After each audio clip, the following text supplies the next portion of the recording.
This podcast is Entell enhanced. To see pictures, articles and links of what's being discussed, download the Entell app. Hello, welcome to the BiG Scuba Show. Hi, my name is Chantelle Newman and I'm on the BiG Scuba Podcast. What an exciting time. I just wanted to let you know my little bit of background. So I'm Dan Europe's area manager for the UK and Ireland. And also I'm the DMT instructor for Dan Europe.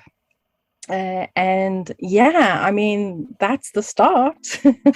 Welcome back to the BiG Scuba Podcast. We are your hosts, Gemma and Ian. Before we get cracking with today's episode, we just want to make sure you have hit that follow button or the subscribe button, depending on what platform you are listening on. If you are listening on Apple Podcasts and you enjoy what you're going to hear today, we would really appreciate it if you can leave a review and a 5-star rating. So now that's out of the way, we just want to say welcome and thank you for all tuning in. And now it's time to dive into today's episode.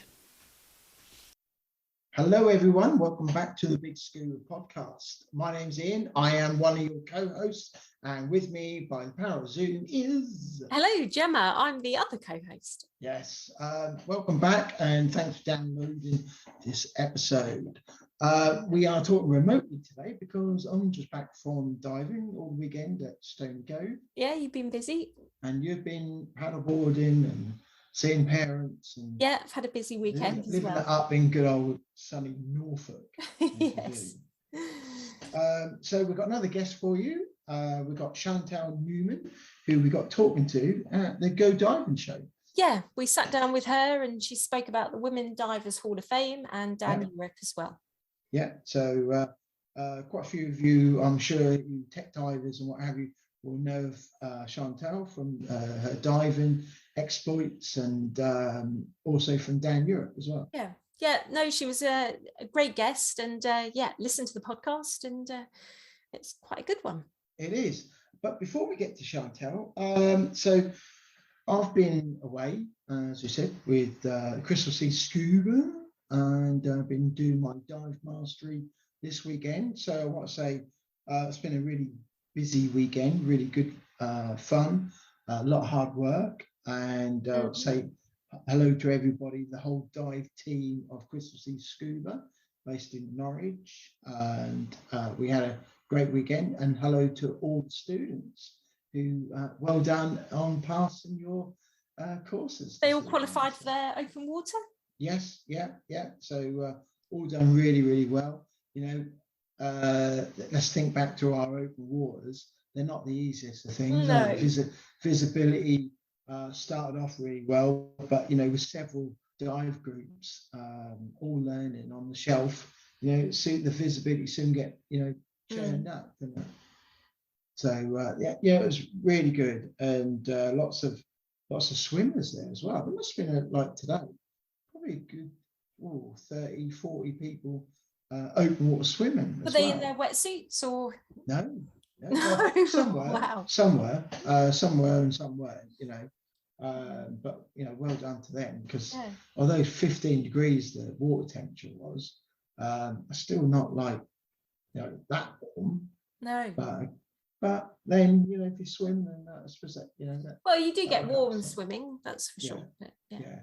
But diving wise, so we got, you know, everyone got through the courses and you know, the skills and what have you, and everyone passed, which is really good.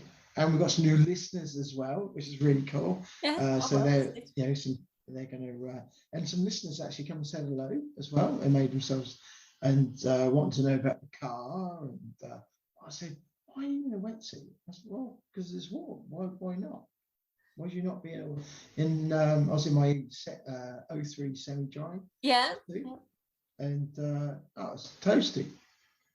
If I'd been going deep, then maybe I'd put a dry suit on. But you know, I'm bobbing about either on the surface or, you know, down at 6 meters or something like that. Today we got down to the dizzy depths of about 11 meters, you know, 10, 11 meters. We have one of the lads who's on my course, he was 15, so the max depth we can go to is 12. And he's now got his certificate, so he can go diving with another buddy up to those depths. So good. Yeah, that's really cool for him. Yeah. No, very good. Yeah, really good. I need to do some shout outs actually, just very quickly before we move on to the Ford Mustang Mach-E. There's a few people raised some questions about that. So I want to say hello to Alec Jones at Sunto and Simon, and also Justin Hanning at Liquid Sports. Now, got introduced to them today. They had a stand this weekend at Stony Cove, and I was given a D5 to try in the water today on 2 dives, and lovely, really nice dive computer. And Sunto, well known, we use it in school, and really good dive computers. Blimey, we've had Jill Heiner from as well, haven't we? Yes. Who's talked about Sunto, and makes some really good dive computers. And this is really nice. I want one that light up. I've got a D4, Novo D4, and you have to push buttons for it to light up. It's an old one. It still works all fine, but I want one that lights up. So, and that was really good. Give you all the, let you know where you're at with your dive and what have you. So, but thanks for them to let me use that today. No, but that's good. Yeah. Also say hello to 03 for the semi-dry suit as always. Love it. I was absolutely toasty. If you listen to this, you haven't got to be in a dry suit in the summer in the UK. It's fine, unless you're going deep. Yeah, of course. But if you're always going to be doing shore dives and let's say half a dozen meters, maybe 10 meters, say up to 30 foot, you'll be more than toasting warm in the semi-dry, and with the little thin base layer as well that 03 do. So give them a look as well. Yeah, no, that sounds good. Yeah. So should we talk about the car now? Ford, we want to do a test this weekend, and we're going to do another one probably next weekend as well. Never had an electric car. We had the Cougar hybrid, didn't we? Yes, yeah, and that was good. Let's face it, even with divers, the cost of fuel, makes an effect.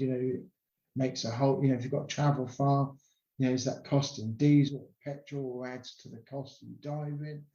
And we're all thinking about cutting costs, aren't we? And does electric vehicles do they really work for the whole diving? And I wanted to test it out, so we asked Ford whether we could use one of their 100% electric cars. So they've given us the Mustang Mach-E. This one is a 68 kilowatt car. There's another option of an 88 kilowatt car. And I thought, right, let's try it, see how it get on. I've got to go from Bungay to Stony Cove to do the diving weekend for Dive Master stuff. It's going to be a round trip of about 350 miles. It's about 140 miles to Stony Cove from here. The range on the car is about 220 tops. And it's going to be close. And one of the things that we were looking at, wasn't it, was how accurate are those figures going to be? And I got there in the car, all the gear loaded up. So there's quite a bit of weight, I guess, in the car.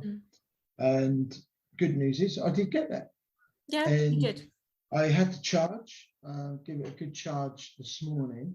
I went and got that charged at the services, and that cost me £40 to get that to virtually, I think from about 10%, I think I got down to, and then up to 80%. That cost me about £40 to do that. And then on the way home, I had to stop at Thetford to get a top up so I could actually get home as well.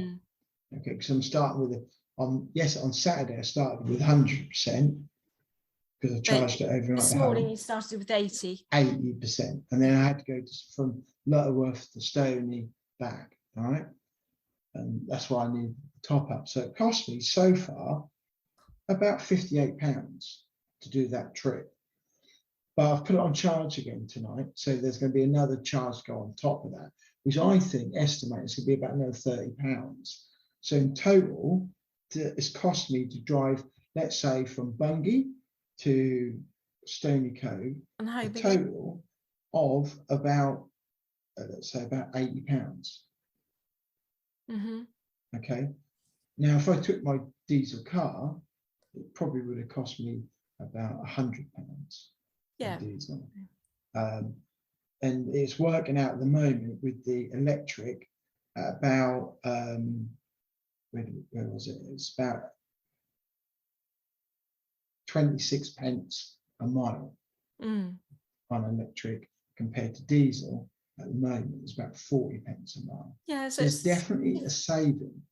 Mm. It's definitely the only thing I would say so far, which there's two drawbacks with using electric vehicles for diving, because the manufacturers, and it's not just Ford, are trying to save weight. Some of the where you put all your gear I don't think it's all that strong, because it's all lightweight. So if you're going to be using it long term, you can think about, do I need to put a stronger board down to put all the heavy weights and cylinders on? Right. You could quite easily go through it. All right. Where basically when you in the boot area, you've got a board. Well, that lifts up, and that's going to probably want strengthening. But the main issue I've got is with the charging. It's hard to find places. It's a nightmare. It's really difficult. I must have gone to 5 places on the way home tonight to get the car charged. And the charging points are either broken, out of service, not compatible when the apps say that they are. And that's really stressful, I think. It is, and you're thinking, oh, flip, you're using your remaining mileage, and somebody else rocked up next to me and one of them, and they had the same problem. She said to me, this is the future, isn't it? Oh, yeah, it is a little bit, So, and the Mustang Mach-E is in red, and that is a beautiful, stunning looking car. Yeah. It's an absolute pleasure to drive. And it handles well, it goes like a storm, absolutely great. But the whole network side of things, that's really testing. And I think that definitely needs work. So if you were doing short journeys and you could just charge it at home, fab. But when you've got to find somewhere not in your location, it's a bit tough. And I tell you, this is how it could also affect your diving, is potentially if you've got to be out of the water by a certain point, okay, you're going to think, right, okay, I will be home by a certain, I will use the full day to go diving, get 3 dives in, okay? Well, I could have been home at least hour and a half early tonight if I took my diesel car. And it's no fault of the Mackie, no fault of that car at all. That's the network. The network is just not good and not in the right shape where you can say, I can rock up there and plug in and there'll be no problems. Yeah, and from an outsider looking in, there are lots of apps that you can go on, but all you need is one app, basically. It gives you the right information. Yeah. So it's been problematic. And that's no reflection on that car at all. But it's been problematic because of the network, what's available to go find it, and you've got to go find them. They're not as easy to find as a petrol station. On the app, I went to one place called Thetford Supercharger, and the app said it was applicable for that car. I rock up, and it's just Teslas. Nothing. And the Tesla crew go, "What's he doing there? Yeah, he got a Tesla." And so that was no good.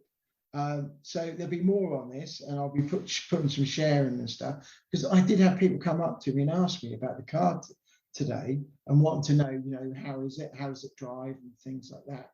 With the cost of living, we're all thinking about, how can we save some money? Diesel at the minute now is up over £2 a litre. we don't know where that's going to start. No, So no. we're raising questions. How can I save money so I can carry on diving? You know, we love our kit, don't we? So we don't want to spend all this money on diesel, and that's all gone. We want to save money, so we can just buy dive kit. Exactly. Yeah.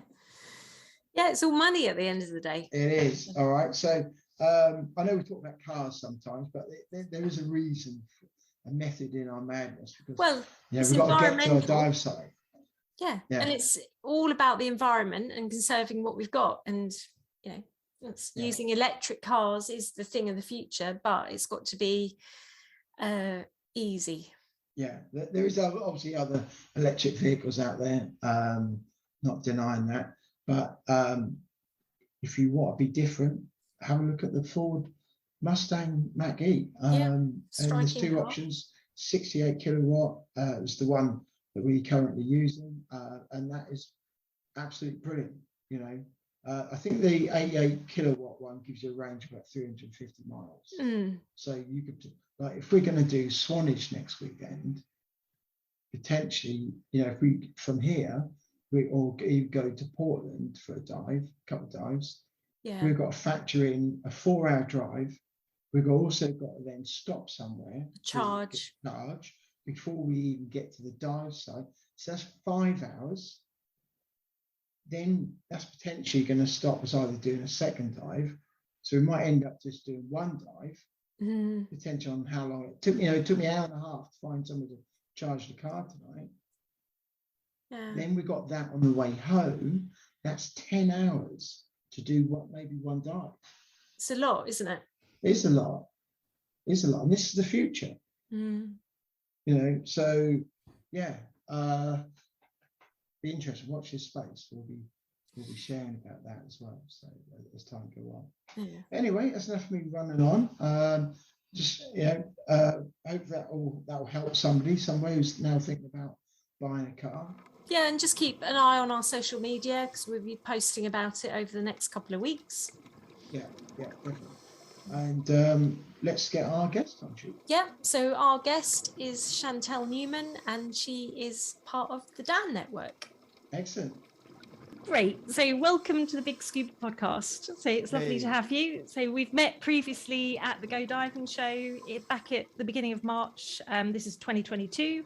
And so we invited you onto the BiG Scuba Podcast to talk about all things diving and kind of from the medical side as well. Yeah, well, thank you very, very much for having me on here. It's probably the first time I've ever done a podcast, so hopefully it's going to go quite well. You'll probably end up laughing at me in the end anyway, but hopefully we can. I can get my words out properly this time around. No, you'll be fine. So, how did you get into diving? Well, let's start with the easy questions. Oh gosh, the easy question. So I was 12 and my folks decided to all go scuba diving.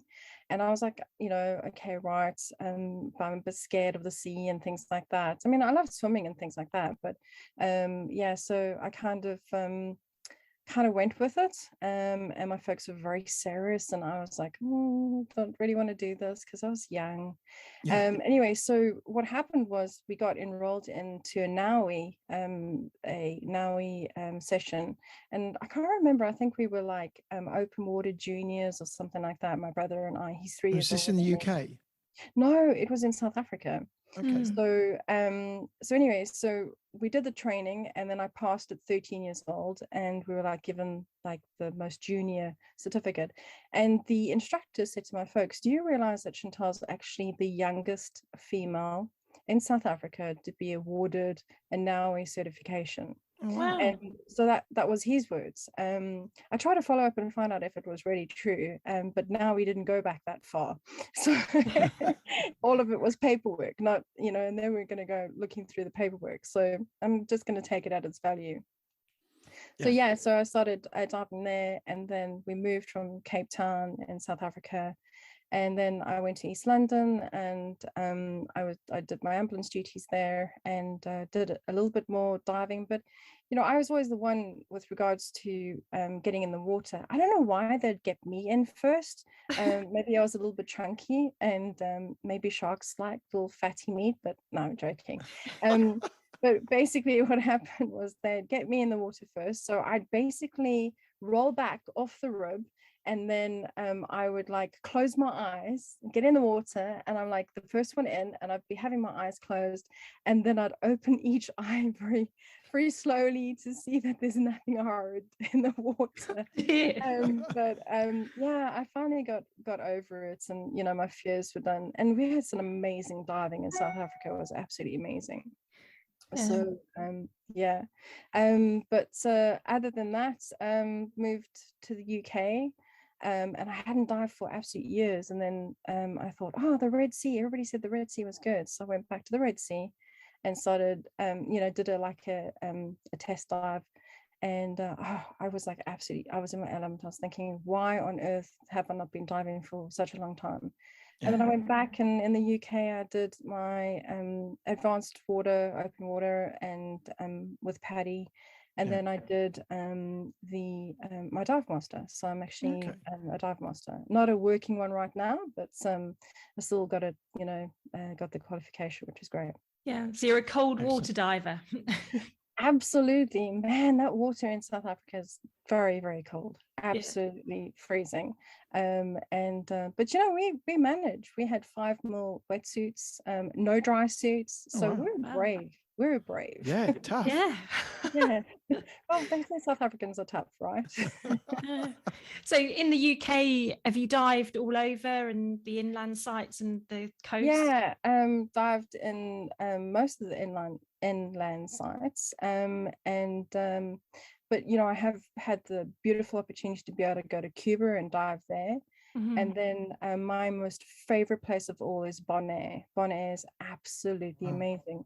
And I was also able to be able to use the lights with getting the bioluminescence. So it's like the reef just, oh man, that is absolutely amazing. So this seeing the reef in a different light, I mean literally, is the most amazing thing I've ever seen in my life. So I can't wait to go back to Bonaire to be able to do that diving again. So is that when the little critters and all that light up in the light? Oh yeah, it's like having an underwater Christmas tree. Everything just illuminates, the whole reef illuminates. And then like the little worms, the fire worms, they're so beautiful. Absolutely. I spent so much time there. I remember being there, and we're at 30 meters, and I kept on getting bumped by my dive buddy. And what happened was after a while I just could you just stop bumping me? And I shined my torch and he wasn't there, and then I shined my torch again and there was this big jackfish that kept on bumping into me because he didn't like the lights. So I was like, oh wow, okay. I'll move on. And then my dive buddy's watch was going off beeping because he's below 30 meters, and he's like coming and he's bumping me going, you better get up, I'm like, I'm at 30, you're not. But anyway, it was a fantastic time, and I just can't wait to go out there again. And just the house reefs are just so beautiful. I mean, Bonaire, just diving there, they got 91 sites that you can dive at. Wow.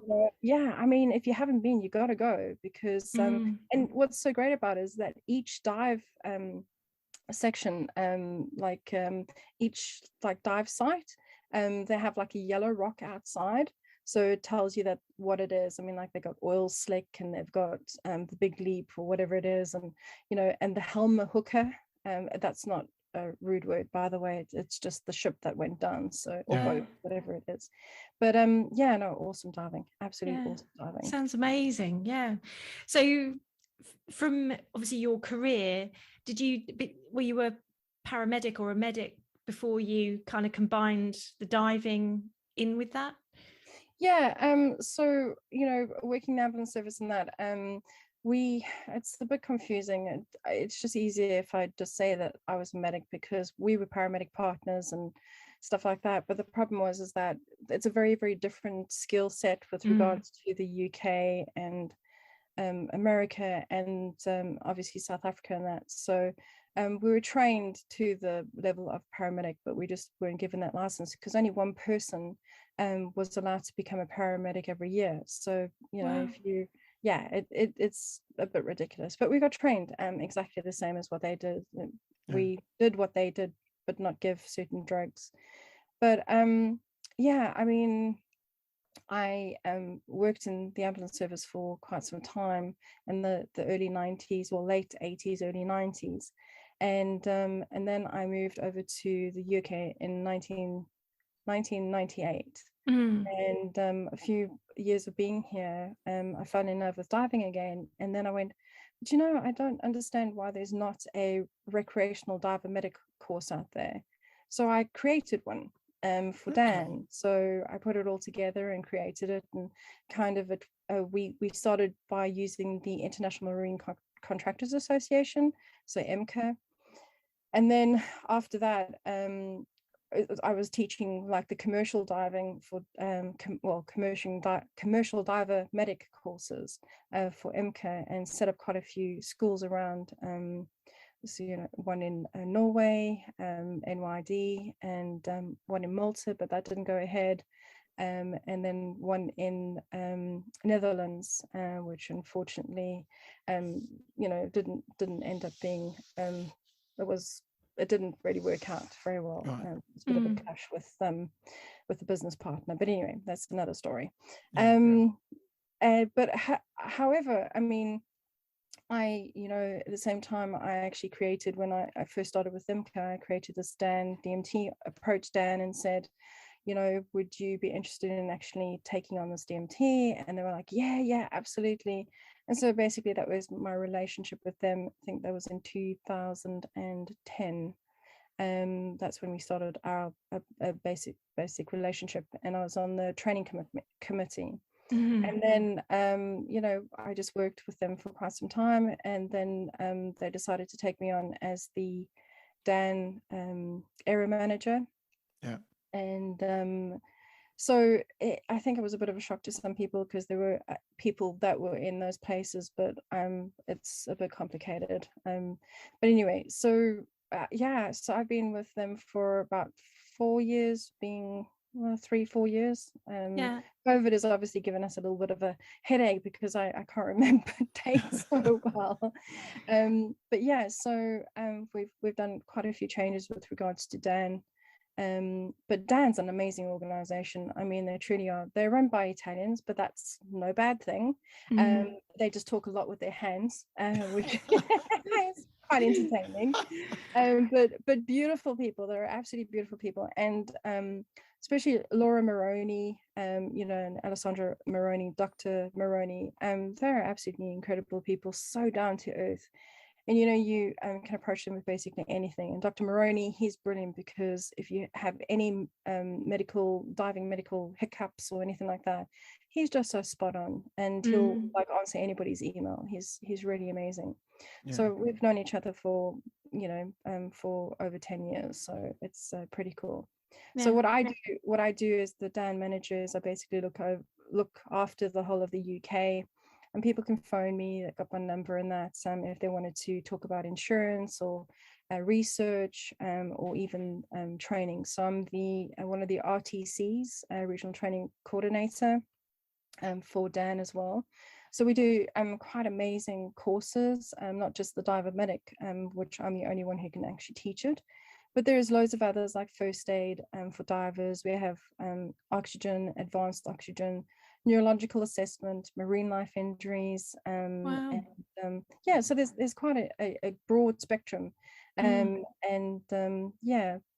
that's, the other things that we do with Dan is that we do some research. And just before we all got shut down, I was with Mark Powell at NDAC.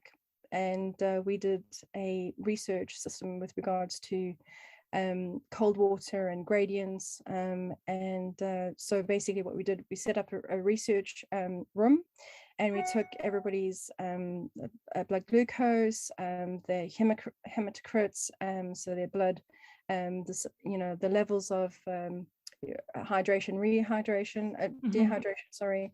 And we did an echocardiogram.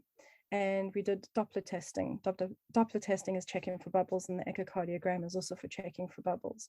And that was really, really interesting. And we had some amazing people, some really, really good divers, technical divers who obviously went and did the trial.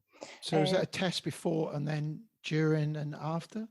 It was more, I was more after the dive, with then checking that. I think we did a few tests beforehand, but it was more after each time, so that they were given gradients to be able to work from, and then they go dive. And that's obviously too technical for me, but they basically went and they dived deep to certain meters, and then they come up, and then we'd test them.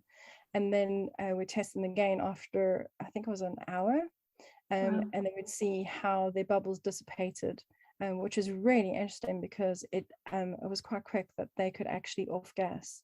So some people took a little bit longer, but most people were, pretty good. They off gas quite quickly. So what was you hoping to see?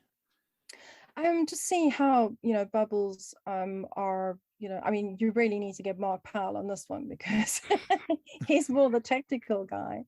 But just see if there are bubbles left and how long they're left for, and is it are our gradients safer and things like that, and also diving in cold water, because I think it was January 2019, or was it 2020? One of them. It was 2020.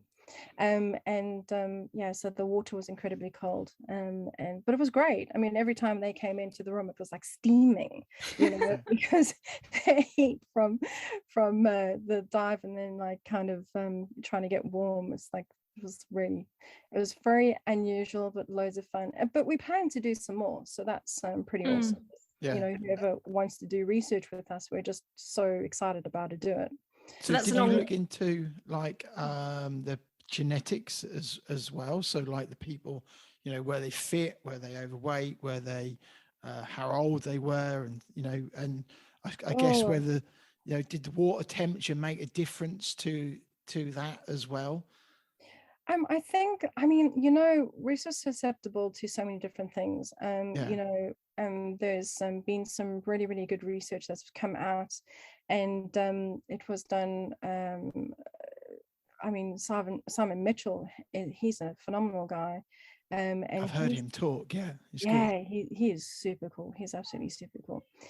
So he's done some research on bubbles and formation of bubbles, and also the fact that are we actually linked to inflammatory markers with regards to retaining bubbles, or is it actually the bubbles that are creating these inflammatory markers that people are predisposed for actually having decompression sickness?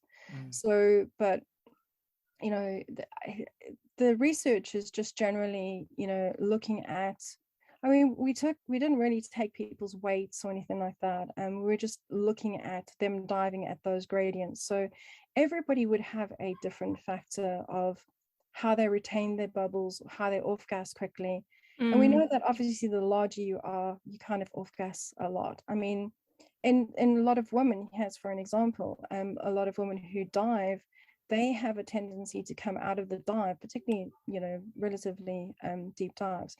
They come out I'd say even like 30 meters and below, they'll come out of the water and they'll actually end up having really bad boob pain, breast pain.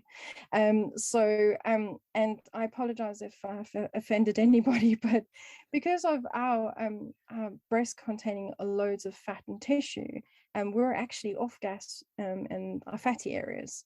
So that's why a lot of women end up having like breast pain after that. So I've had my fair share. I'm sure that there's a lot of others who have.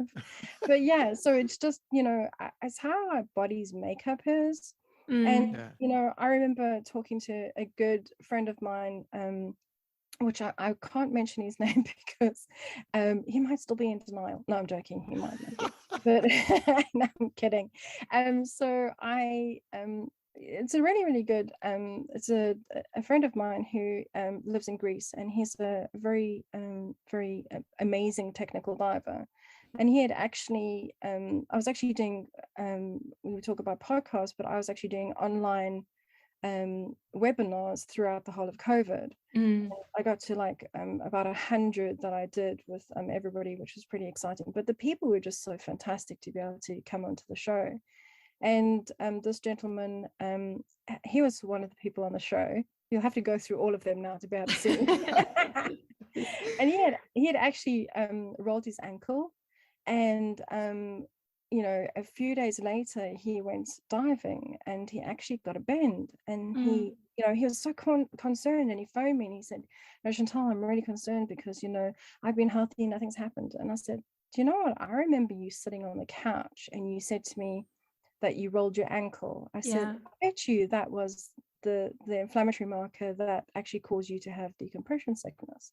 So I said, "But that's what I think, okay, but however, you know, anything else could have set it off." But you know, so there's so much behind it that we're still learning about. But you know, we just have to, you know, dive conservatively and, you know, make sure that we're doing the right things as we've been told, and, you know, we'll continue to be able to keep on diving. We a couple of episodes ago, we spoke about a article that Dan Europe, I think it was the by Stephanie Martina, about the immersion pulmonary edemas. Oh, yeah. And this is like, because this is, you know, when we talk about science and diving and that, this is one of these things that's only now come about and is only recently known. And it's fascinating, but scary as well, if you can have all that in one thing, where it doesn't affect just divers, it affects anyone in the water,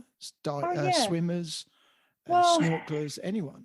There are predisposing factors as well, and one of them, the biggest one, and because I don't know, I mean, there's so much about it out there. I'm not an expert on it. You know, Peter Vilmust and a few others are, you know, experts. They've been doing for absolute ages. But there's one factor that we've always come across, and that is that people with high blood pressure, so hypertension, this is the precursor for actually ending up having, you know, immersion pulmonary edema. Right. So that is probably one of the biggest factors that most of them who've actually ended up diving have, or even swimming, they've actually found that has been one of the main causes. So but you know, do you know what's really weird is that they actually in order to treat it, they actually use like a Viagra to be able to treat it. Really? Yeah, it's really, really crazy. I can't remember what the name is, right? Well, they use that, don't they, when people go up to like Everest and that to help? I believe so. I mean, that can be another subject altogether. But but it's pretty interesting that, you know, there's so many different things that we can that we're learning about, and particularly you know, IPE. It's just a scary thing, and a lot of people, a lot of swimmers that I've come across say, "Oh no, I don't want to," you know. And I said, "Well, you know, what's your blood pressure like?" And they're like, "Oh no, it's normal. I just say, "Well, you're probably not going to have this happen to you." But then, you know, I'm not an expert on it, so, you know, I'm sure that I mean, there's been loads of papers that have been written, but there are specialists who. But the main thing is that we keep, you know, fit and well, isn't it?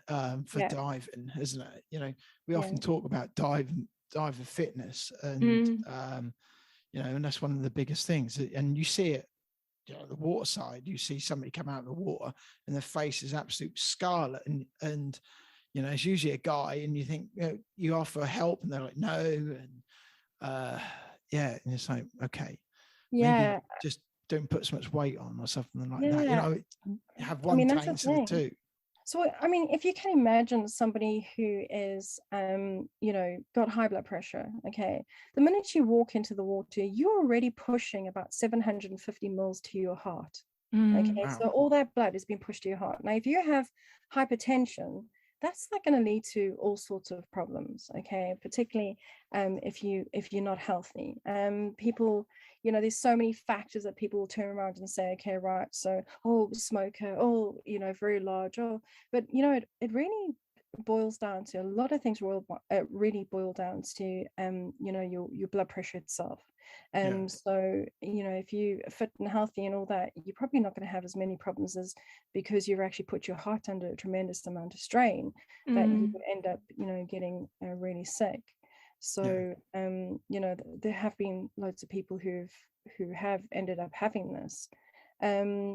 But yeah, I mean, you can die from it. It's pretty scary. I mean, you can drown, most definitely. Yeah, we're just getting the awareness out there, because I think we were speaking to a dive instructor the other day, and you know, it was an unknown really until quite recently. So people need to be aware of it and recognize it, you know, as rather than having a bend, you know, maybe they've it's good that Dan's out there pushing the science. And absolutely, you know, the articles the articles are pretty amazing, you know, and they're all vetted by doctors anyway. But you know what's great about Dan as well is that if you can actually phone them if you have a complaint or something like that, or you know, you want to talk to a doctor or something like that, you can phone them. They'll actually take your call. It's not like, oh, are you such and such a, you know, a diver with such and such a insurance? No, sorry, we can't talk to you. They're not like that. They were set here, you know, 1983 or 85. I'm going to get killed from this, but anyway, they've been going for quite some time, 35 years, something like that. It's probably 36 now, maybe even 37. I'm going to get into trouble, seriously. And you know, they set up Dan, you know, I basically started in the States, and what people don't actually realize is that we have different DANs. We have a huge organization, which is International Dan. And then we have like Dan USA, who then bought Asia Pacific. So that's called Dan World, a bit naughty of them, but anyway. And then we have Dan Japan. I bet you didn't know there was Dan Japan. No. It rings really nice. Rings well. It's Dan Japan. And then we have Dan Southern Africa, amazing bunch of people. And then obviously Dan Europe. There are different, you know, DANs around. And even though they're all doing the same thing, they may not have the same products or anything like that because of the different countries. So they're not all part of the same organization then? There is, like I said, a Dan International, where all the top guys go, you know, all the directors and that get together and they try and be as, you know, how can I say, that they talk to one another and they try and see if they can actually do things together, and they do, but it's all run by individual people. Okay. So you would have like a president, like Dr. Maroney is the president of Dan Europe, and then Mono Christo is the president of Dan Southern Africa, and then obviously Bill Ziefel is the president of Dan USA. So you know, just we spoke to his wife. She was on about a year or so ago, wasn't she? Ziefel? Yeah. Okay, awesome. Yeah. Oh, she's lovely. She's also in the Women Divers Hall of Fame. Yeah, you know, she's diver. I don't know if she's still diving now, is she? I don't know. No, I can't remember. I don't know. No. So talking of Women Diver Hall of Fame, so you're an inductee as well? Yes, I am. So I was inducted in 2016.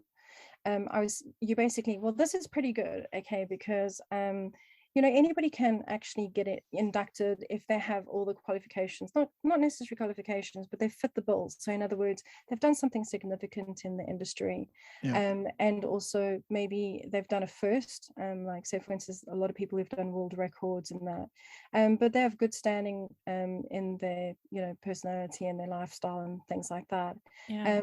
And you know so I'm basically on the international committee, research committee, and what really happens there is that we try find, I'm more the European and, you know, other areas that basically I go, hey, you know, we need somebody from not America, we need somebody who's out of America, the rest of the world, Canada, or that's in the rest of the world, who you know are really brilliant people who have done so much for the community. And it's not all about themselves, because that's a big thing, is that people think, oh no, but I've done this and I've done that and I've done it. But it's not about that. It's about what you've actually given to the community, what you've given to diving.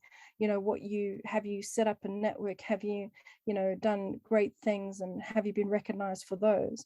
And that's what it really is all about. I mean, we've got Sabine, who's fantastic, how can I say, ambassador for the Women Divers Hall of Fame. And you got Ellen Kurlotz, who is a phenomenal underwater photographer. Yeah. And she's done some amazing things with the UN and things like that. And there's a lot of other women, like it's like Christina a family. Zanato, she's in it, she. Yeah, Christina Zanato, she's absolutely awesome, very good friend of mine.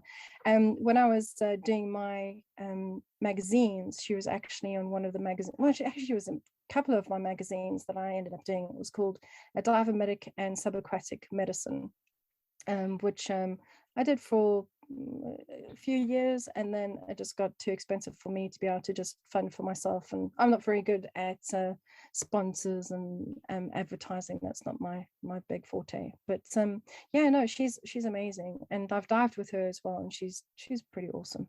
Yeah. Wow. Done the shark dive with her, and it's been amazing.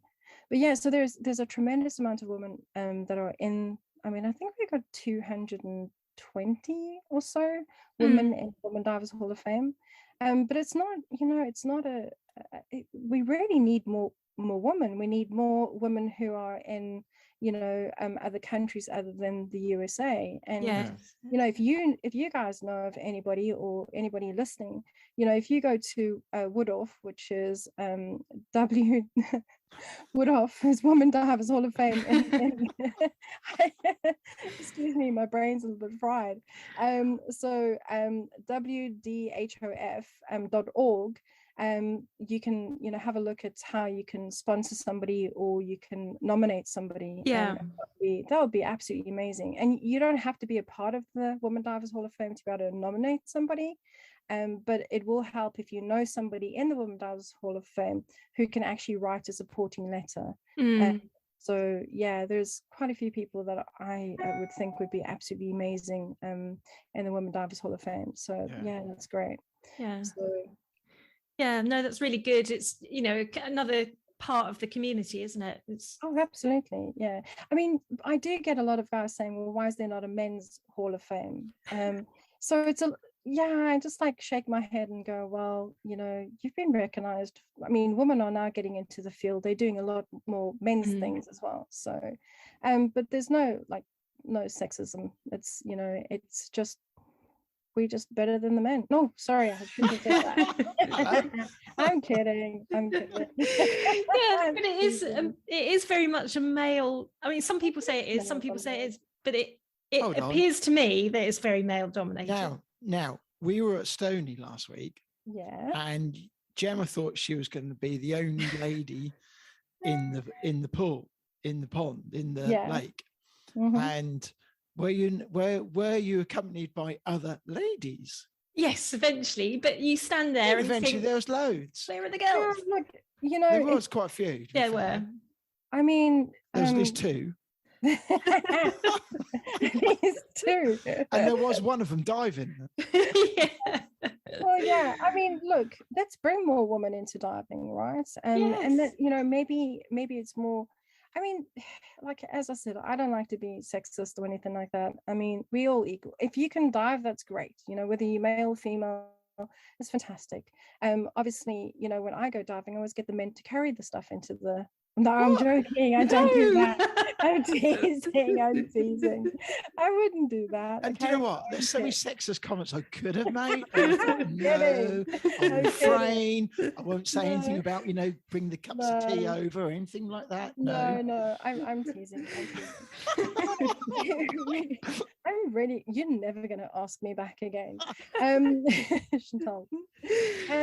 But there is a lot of youngsters now who are wanting to dive, and we really need to get more youngsters into the diving environment and show them it's a good point, actually, because do you have any youngsters actually in it? No, only old people. So you're getting ageist now, not sexist. But that's true. Maybe I'm going to get into trouble, seriously. Maybe your next one has got to be a youngster who is I can think of somebody, but I think that'd be unfair to name her, who would be a really good candidate, who's doing lots of things in the diving world. Yeah.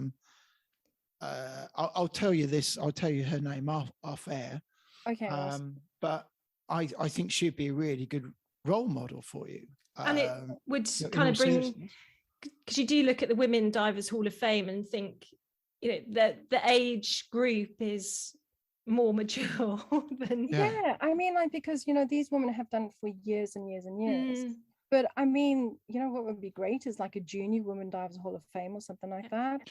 Well, I don't know, because I think sometimes it's like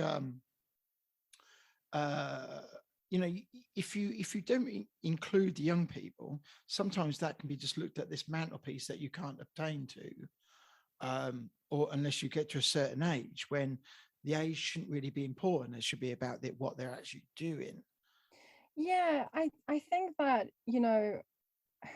I mean, like, you do have a bit of a point there, and there are a very mature people. I think that I was one of the youngest when I got in, and we do have, I mean, I think the youngest at that point was 28. Yeah. And that was Cody Anser. She was actually in my year as well, but I think maybe they also got younger people as well. But I think that because these women have actually gone and proved themselves through years and years and years, and like youngsters, they still have a long way to go. Yeah. And I think it's about a maturity, taking on like being in the Women Divers Hall of Fame is a very prestigious thing. I mean, their selection process is really, really hard. I mean, they'll actually have a group of, I think it's 6 people, and you're not allowed to say anything or anything like that. And then you basically look at all their CVs and information, and they tie up everything. And it's like a secret, a huge secret, and you don't get to know until like way afterwards. Yeah. But the selection process is incredibly hard. I mean, I guess some that's people, where where you want the Women Divers Hall of Fame to be, because it kind of brings that difference between somebody who's doing good stuff to then the people who are doing like really exceptional stuff. And I mean, changing science and all sorts. Yeah, and I mean, these are like professors. These are people who are actually, in the Navy, and they've got they're commanders in the Navy and things like that. So I think that being, how can I say now? It's like an ongoing thing. I mean, like as I said, we're all mature. I mean, like I'm 50 at the present moment, so I've already hit that target. Steady. Not ready. I'm kidding. But yeah, so I think that with kids, I think there should be something that, or teenagers and that youngsters, I think that there should be something for them. Yeah. It should actually be male and female. It shouldn't really necessarily be female. And then as they mature into what they're doing and they continue to do it, I mean, that just proves that, they're worthy of being in the Women Divers Hall of Fame. Yeah. There's no I mean, it's just, each year they have 6 different women who are actually, kind of looking through people's CVs and getting history from them and all that. So, it's the most fairest thing. But we have also had some people who should really not be in the Women Divers Hall of Fame. Controversy. Yeah, no, yeah. We've had some people who've been a little bit corrupt, but but however, these things happen, and I guess that the Women's Divers Hall of Fame had never ended up having the bylaws set by saying what happens if somebody really does something wrong, do you get rid of them or not? So, and that's a whole and another thing that they're obviously having to deal with if some people, Are you talking about out of the diving world, or while they're diving? Well, that would be telling, wouldn't it? Okay. No, they were in the diver, and they were actually so something they'd done while diving rather than something they didn't out of diving. No, they basically did some nasty stuff by I think it was falsifying people's names to get government grants. Ooh. So you see, it comes down to, do you want someone like that representing the Women Divers Hall of Fame, isn't it? Well, the thing is that in 2000,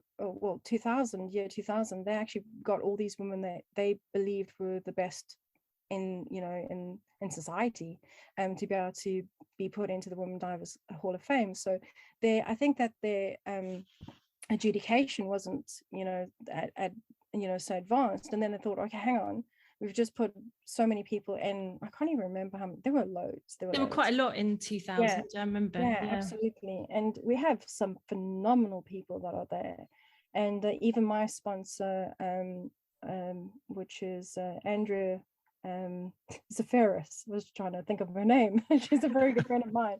Zaferis, Andrea Zaferis. I mean, she's a phenomenal woman, and she introduced me into the Women Divers Hall of Fame, and then she was my sponsor because I didn't get in the first time. I got in the second time, and she was one of the first to be able to get in. But the thing is that there was nobody adjudicating them. And like following up, and then it became more stricter and stricter because they realized that you can't just take anybody and put them into the Women Divers Hall of Fame. There has to be some kind of a history there.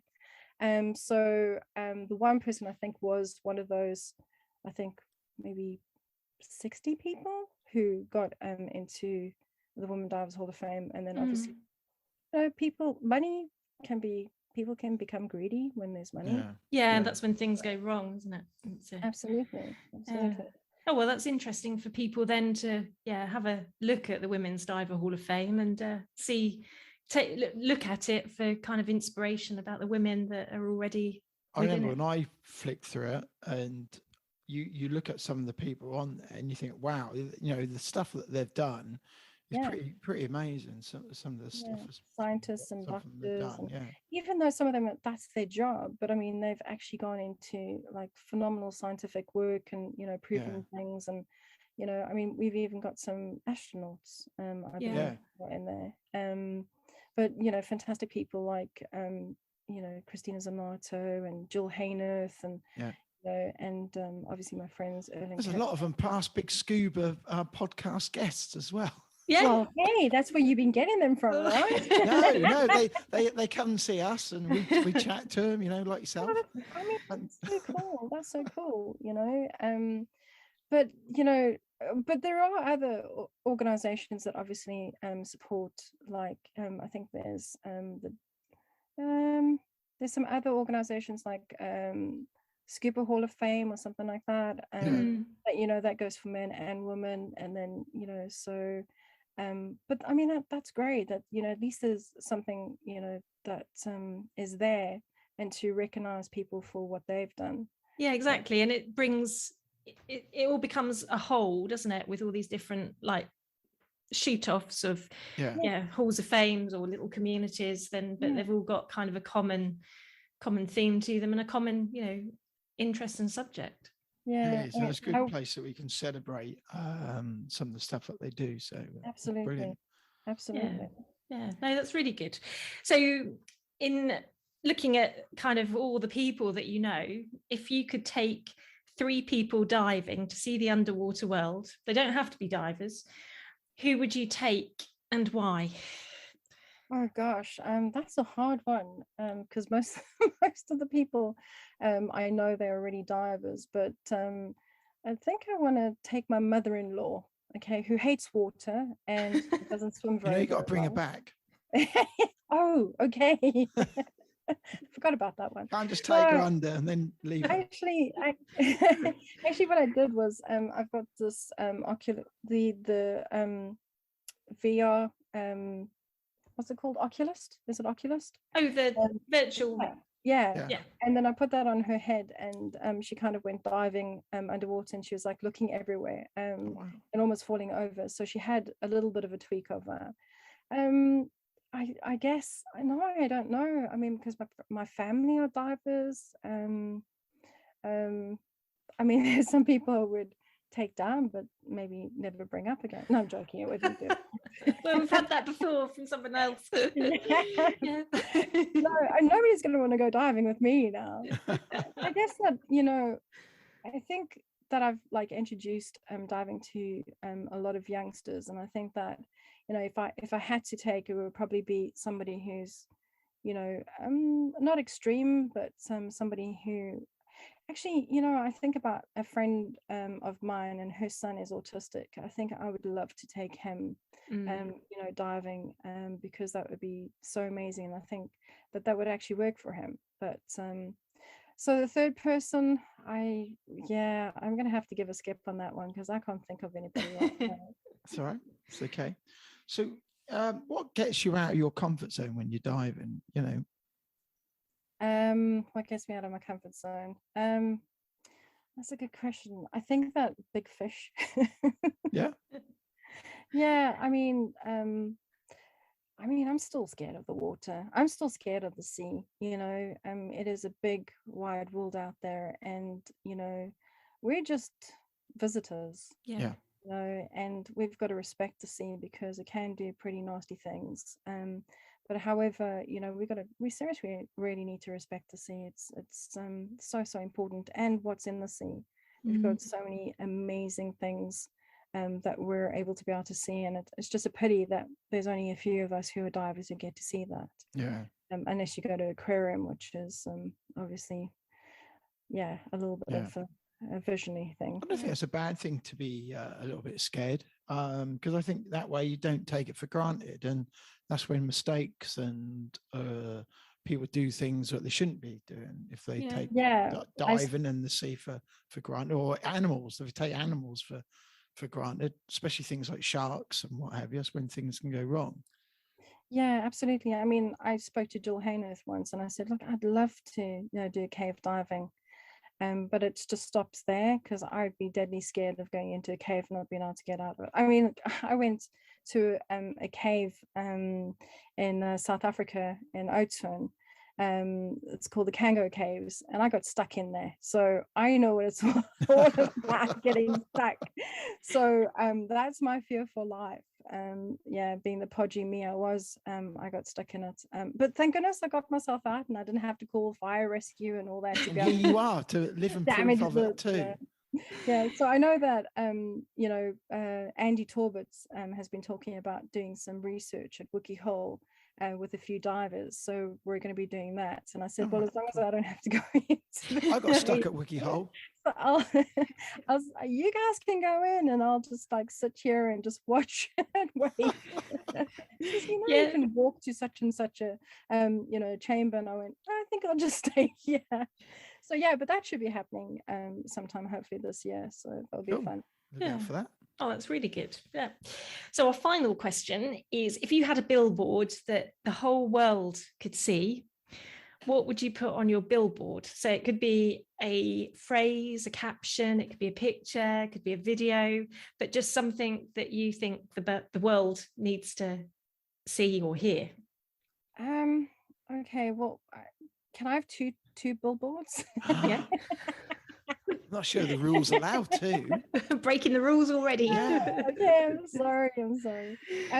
So I think it would be something like, having a beautiful picture of our underwater world, and just saying, let's not hurt these beautiful creatures, let's not damage what we have still to see. So I think that's such an important thing, particularly sustainability and stuff like that, which is so important. And my second billboard, Go on then. give myself a little bit of we will allow it on this occasion. Yay, thanks. And Chantelle will never come back again. So basically I would say, hey, take my diver medical technician course, because it's going to prepare you for any injuries or diving accidents or injuries. And that would probably be my little poke in there. But I think it's on a serious note, is that open for anyone? Yeah, absolutely. What level of diving should you be? Or is that just anyone? Rescue would be helpful. So if you're a rescue diver, you've done like a bit of first aid or CPR and that, but we teach you everything. There is an online section, so people can go onto the online section, and it's all run by the divermedic.com. And so it's a brilliant course, if I may say that myself, because there's been so many people who've got something out of it.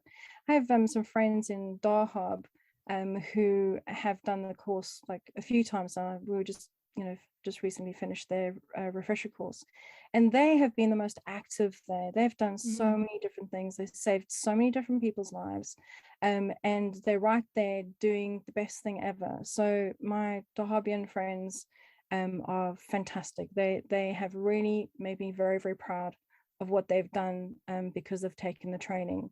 And so basically they're running, like almost like clinics. If there's something that happens, they'll, get people to come to them. And, they've done quite a few, resuscitations and stuff like that, because there's a lot of people who don't know how to swim and they go, swimming in the sea and then, get into trouble. And so, just doing that, I will do anything to be able to educate as many people as possible, whether it's the diver medic course or the diving emergency medical responder, or now the free diving emergency medical responder. Wow. I would do anything to be able to give them something that they can take away, because there's so many accidents that do actually happen, on board and also in the water. Propeller injuries have been one of the worst. Yeah. Particularly in Malta, that was a big thing, and in Italy.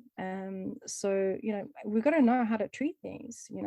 If you go on an expedition, I mean, the diver medic's the best course to be able to do for expedition, because we show you absolutely everything that you may need to do.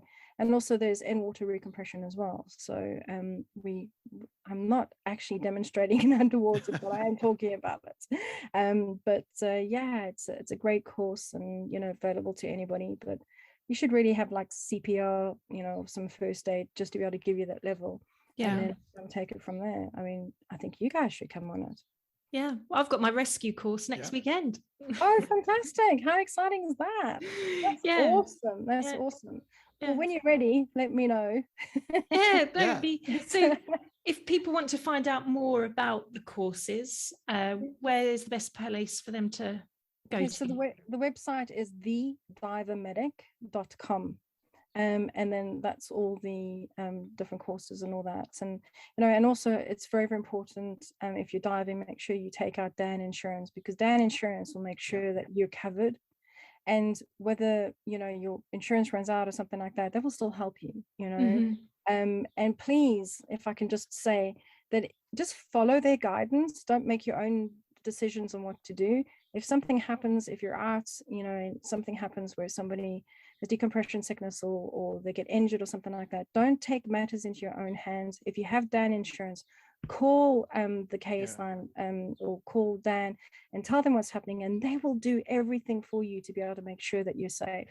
That's so reassuring, isn't it? They are. They're fantastic. They're world renowned for diving injuries and accidents and decompression sickness and that. And they have their chambers that they use, because there have been people, and I do apologize for saying this, but there have been people who are out there who've actually overcharged people for there was just a case in Egypt where somebody went out to Dahab, and they ended up I think this was a couple of years ago, they ended up having a bend, but their insurance company wouldn't pay for the treatment because they were in the amber area. But Dan said, we'll pay. If anybody goes into an area, it's diving, it's diving related, so we will treat the diving related. So, and it's always important to read, frequently asked questions, because you'll have everything that you need there on the website and that. And I'm happy for anybody to contact me if they're in the UK or Ireland to be able to help with any questions. So I'll be happy with that. That's really good. And it's great for the diving community to have that backing of Dan and the reassurance that there's specialists in that field. Absolutely. You've got loads of doctors that are there waiting to be able to take your calls and things like that. So I guess it's pretty awesome. I guess in fairness, we probably should say there are other insurance companies out there, but oh gosh, there are. When I've been abroad diving, I always use Dan. It's always been recommended to me from people who I know who's gone abroad, and for lots of different reasons, but for the you just know you're well covered if you've got down insurance. So absolutely. And I mean, yes, there are loads of different insurances out there, and they work, and if people want to use them, I mean, they're entitled to.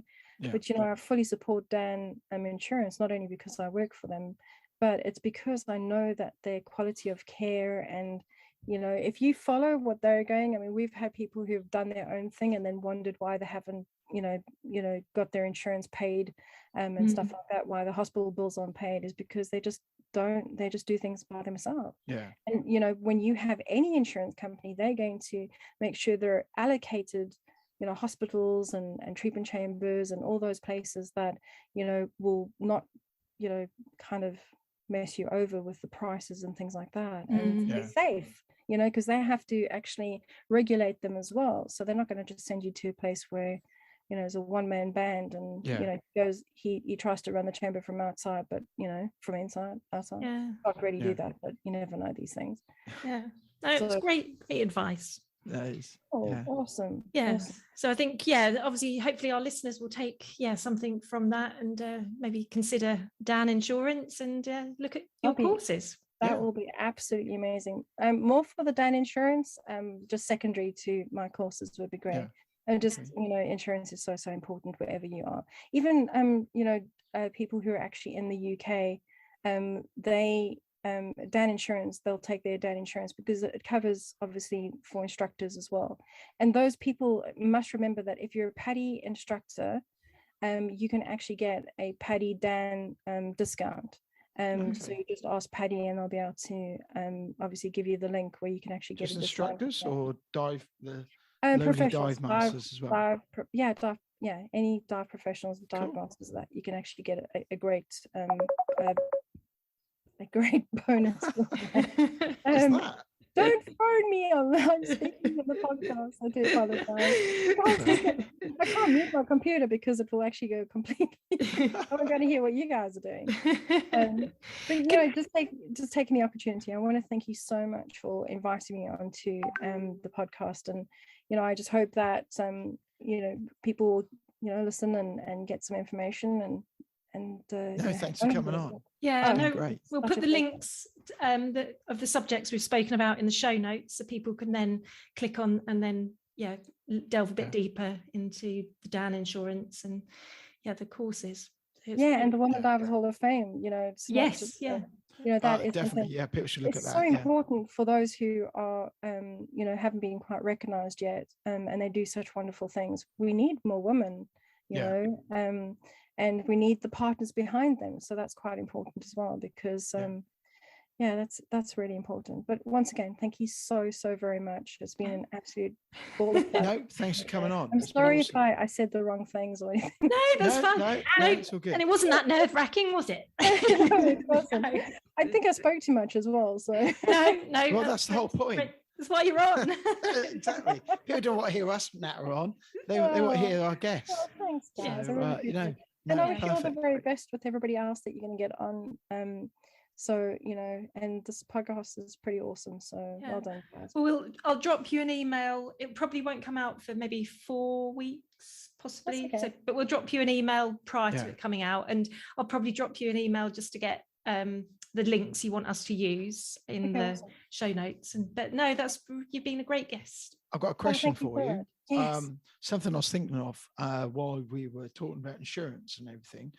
Would you be able to offer our listeners a discount? That would maybe for a limited period that we put out when we put this episode out, that we can give our big scubas a discount for other listeners for say, and leave it open for about a month or so. Are your listeners internationally, or is it more? A lot in the US, a lot in the UK, Canada, and Europe, some in Australia. Okay. The only thing that I can have a chat to, obviously the powers that be, but it may only be for like Dan Europe, because that's what we represent. Do you know how many listeners you have? Well, we do. We have several hundred on every episode, but it's a They're sort of like all around the world. So, but we could, just say it's just for, down Europe. Yeah, it doesn't matter that it has, it's channeled between one Dan to another. So, yeah. But yeah, no, if you could find out, that would be great. Just an idea. I've just got a question. So if we're UK divers, so we're off to Lundy in a couple of weeks, should we be taking out some kind of insurance, even though we're staying in the UK? Okay, that's a good question. So, look, the UK is going to take you on as a patient, and you'll probably end up going to one of the chambers close by, from probably be maybe even a DDRC. So they, under the NHS, they'll treat you for nothing. Yeah. But like, say for instance, you had to do a rescue and you lost some of your equipment doing the rescue, there's nobody who will insure you. So what if something happened and then you couldn't work because of it for, say, like 6 months? I don't think any insurance would actually cover you for that. Okay. But I mean, having a down insurance, they would obviously cover for, like, as I said, equipment that you've done a rescue and you've lost the equipment. Yeah. And they would definitely, but it has to be proved as well. Yeah. And I guess also for death, so you can actually take out a death insurance. But most of all, Gemma, no, you can't take one out on me. Don't say that. I'm coming back. He's coming back as a shark. Yeah, I mean, look, the NHS would normally look after us, and you'll get flown to the nearest hospital if need be. Yeah. Or otherwise driven to the nearest hospital. So you don't really need it, but so it's really, if you just leave the UK where you're not looked after by the NHS, then that's the moment. Yeah, absolutely. And also because there's a lot of professionals who actually who are teaching students, they will take down insurance because it covers their students for anything that happens. So but if you go onto Dan and then look at the frequent asked questions, then that will probably give you. So should dive masters have it then? Because you're covered by your public liability insurance to instruct. Yeah, I mean, I believe that any dive master should be having some sort of an insurance. So I should have my own policy. You should really, yes. Okay. Just have it, because you as a dive master, even though if you still training somebody, and your instructor's not there or something like that, you're still seen as a dive professional. So if I got took to court, would that cover my legal fees? I believe so, yeah. But once again, I'm not an expert on the insurance, but the best thing is to be able to go and look on the frequently asked questions, and then that should be there. Or if you have questions, send me an email and then I'll ask them the team. Because like that case, we won't publicize this, just for no, of course, but like that case that was 6 years in the before it came out, and then that came out, wasn't it, recently, where that guy died, and the dive master and particularly the instructor had to get solicitors and things like that. So something similar happened, but I'm involved in. It'd be good to know those legal fees and all that covered. Yeah, I believe that there are, but I would need to go and check, because I've actually never really been asked that question. But if there are any other questions, just send me. Because Polly puts has this policy for public liability insurance, which we pass our medicals to get that, as you know. But I don't know whether that would actually cover me per se if I had to make a claim. If somebody says, I was injured because of what you guys done, in the war. Yeah, but if Dan sounds very approachable, so it's probably a good idea to drop an email. Yeah, absolutely. So I mean, you're welcome to email me and then I can forward it on, so that's not a problem. Yeah, I will do, actually. I think I'll do that. Because, and then it's predominantly Italian, so I mean, we had a case recently about somebody inheriting money because somebody had passed away, And they were, they contacted me, Dan contacted me and said, we don't know about these forms that you're supposed to fill in. And then I was like, oh, it's a living will and so on and so forth, or obviously a will. And then they were trying to get other documents and that. So there are different laws in different countries. I mean, do you know that in Italy you can't use oxygen? Really? What, No. in first aid? No. Ooh. You have to Dan have actually got a special course for Italians to be able to take oxygen and to be able to use oxygen. And in Portugal you can use a defib. I don't think you can still use defib. Wow. Not allowed to. So there's different things in different countries. So that means like a non-professional can't use a defib, but a doctor could use it on a specialty. Absolutely. So absolutely. So first aider, they can't use a defib. In fact, even if I taught the DMT course, they wouldn't be allowed to use a defib. So it's a bit like here, because the RNLI carry oxygen and Entonox, I think, but Coast Guards, we don't carry any oxygen, and that seems silly because we're both in the same game. Got incidents where you would need to give oxygen or you would need to give Entonox, but I guess the Coast Guard, there could be it could be a financial thing as well. Yeah, possibly. But I mean, ultimately, anybody who gets chewed up by a boat needs oxygen. Somebody who's been bitten needs oxygen. Somebody who, has a pneumothorax or tension pneumothorax, they need oxygen. So people in shock, they need oxygen. Being hit by a propeller. Ooh. I know. There's so many people though. There was one locally here. It was just in the news. It's just been closed, but a lady got caught in a rope and then caught in the propeller, died. Yeah. On a hire boat. Damn. Yeah. I had a incident in at one of the lakes I was working at. I sometimes do medical cover for like water skiing and wakeboarding and stuff like that. And there was one time they actually closed the lake. So Princess Club, she's about 10 years ago, 10 years ago. And there was a young girl who was on a banana boat, and it was her birthday, and she had got knocked off the banana boat because they were towing it and that, and the driver didn't see her because he was supposed to have a spotter on the boat, and he drove over her stomach and her abdomen and her pelvis area, and she died within like probably about 20 minutes. So there's some horrific injuries that so easy to happen as well. It's dangerous. Malta's the worst for having boats flying backwards and forwards and not actually seeing the dive flags and dive buoys and that. So it's just crazy. Well, it just shows the importance of insurance. Let's just on a more positive note. Absolutely. Yeah. But hey, these accidents happen, so we need to know how to fix them as well. Exactly. If you know what to do, then we can stop the bleeding like ASAP. Yeah. So stop the bleed. Definitely. Yeah, once again, guys, thank you so much for having me on. Thank you for your time. It's been great. It's been really interesting. Awesome. So we'll be in touch. We'll drop you an email over the weekend, and then we'll catch up when the podcast is due out for release. So thank you very much. It's been brilliant. Have a great weekend. And you. Yeah, you too. Lovely to see you again. Okay. Same here. Okay. Take care. Cheers. Right. Bye.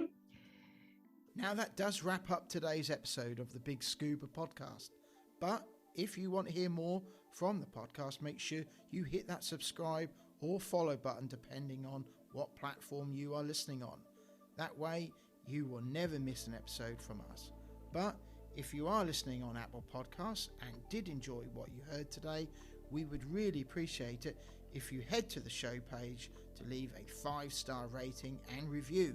It really does help us. If you do, please take a screenshot of that review and send it to us on Instagram, and we'll give you a shout out to say a big thank you. If you have any questions for us or anything that has been mentioned in today's episode, be sure to reach out to us on any of our social media platforms or send us an email. The links are in the show notes. We will get back to you no matter what. If you have made it to this point in the episode, we both want to say a big thank you for tuning in, and we'll see you on the next episode.